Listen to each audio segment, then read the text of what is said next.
Hi everyone, the Simple Dad here. In this video, I'll show you how to use text replacement feature on your iPhone.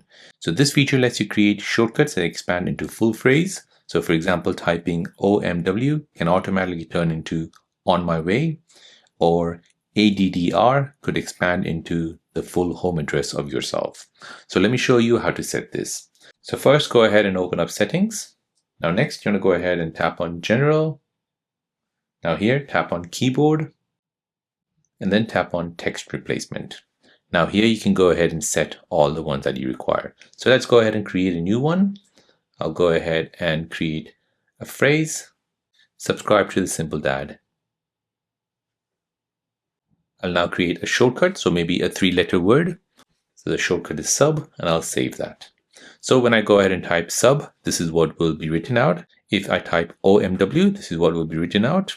If I type LV, this is what's going to type out. GG, good game. See ya, see you tomorrow.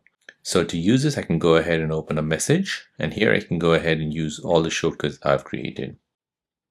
So sub.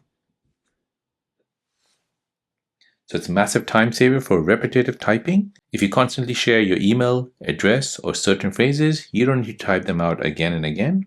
It's especially useful for work, customer support, or anyone who texts or emails a lot. So there you go guys, that is how to use the text replacement feature on your iPhone. If you're new on the channel and you want to find out more about your iPhone, your Android phone, or any other social media apps, then don't forget to subscribe to this channel to become a part of the Simple Dad community. Hit the like button if you find this video useful.